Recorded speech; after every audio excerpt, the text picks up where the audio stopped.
ওরা আপনার রিজিক, শোনেন এই জায়গাটা ভালো করে শোনেন, ওরা আপনার ভিতরে একটা টেনশন ঢুকিয়ে দিয়েছে, পরিবারের মাধ্যমে হোক আর সমাজের মাধ্যমে হোক, অথবা এই আপনার এই সোসাইটির মাধ্যমেই হোক, রাষ্ট্রের মাধ্যমে হোক না কেন, টেনশনটা হচ্ছে যে আপনার বেকারত্ব আপনাকে দূর করতে হবে, রিজিকের পেরেশানি আপনার ভিতরে ঢুকিয়ে দিয়েছে।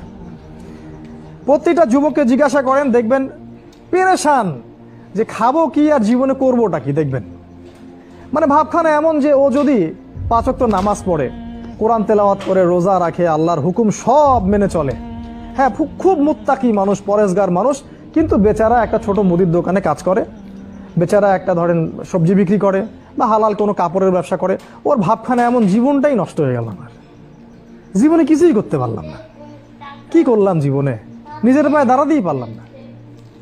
এই যে কনসেপ্টটা মাথার মধ্যে ঢুকিয়ে দিয়েছে, এটা ওই পশ্চিমাদের থেকে আসছে আর কি। পশ্চিমা থেকে দেশে দেশে, এই দেশ থেকে গভর্নমেন্ট এবং সমাজের মাধ্যমে সব যুবকদের মাথায় মাথায় জীবনে প্রতিষ্ঠিত হতে হবে, দাঁড়াতে হবে। এর মাধ্যমে আপনি কি বোঝাচ্ছেন? ওই ছেলেটা তো আল্লাহর কাছে অনেক বেশি পছন্দের, যে আল্লাহ পাকে সব হুকুম আহকাম মেনে চলে এবং হালাল খায়, মাশাআল্লাহ। আল্লাহ পাক তাকে সত্যবাদী নবীদের মর্যাদা দিবেন ইনশাআল্লাহ। একজন যে ব্যক্তি সৎ ব্যবসায়ী, সে ব্যক্তি নবীদের কাতারে থাকবে কিয়ামতের দিনে। দুনিয়াতে আপনি তাকে মনে করছেন যে এ হচ্ছে কিছুই করতে পারলো না জীবনে, নিজের পায়ে দাঁড়াতেই পারলো না, জীবনটাই ধ্বংস হয়ে গেল।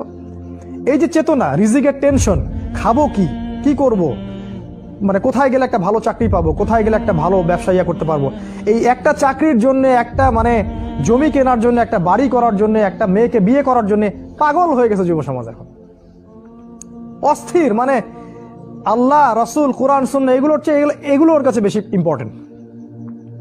আর এর জন্য আমাদের পরিবারের কর্তারাও সমানভাবে দায়ী, অবশ্যই দায়ী, কারণ তারা ছেলে মেয়েদের মেন্টালিটি বুঝতে চান না। যদি কোনো ছেলে বলতেও চায় যে না আমি আল্লাহর পথে চলবো, আমি ইসলাম নিয়ে থাকবো, অল্পতে আমি সন্তুষ্ট, বাবা মা প্রেশার ক্রিয়েট করবে, না সবাই কত এগিয়ে গেল, তুমি পিছিয়ে পড়ছো, ও বিসিএস ক্যাডার হয়ে গেল, ও ব্যাংকে জব করতেছে, ও এখানে জব করে, ও তোমার বন্ধু দেখো কি করতেছে, তুমি পারো না। এই যে বিষয়গুলো বাবা মা ঢুকায় ভিতরে, তো রিজিকের টেনশন এটা আপনার ভিতরে ঢুকিয়ে দিয়েছে।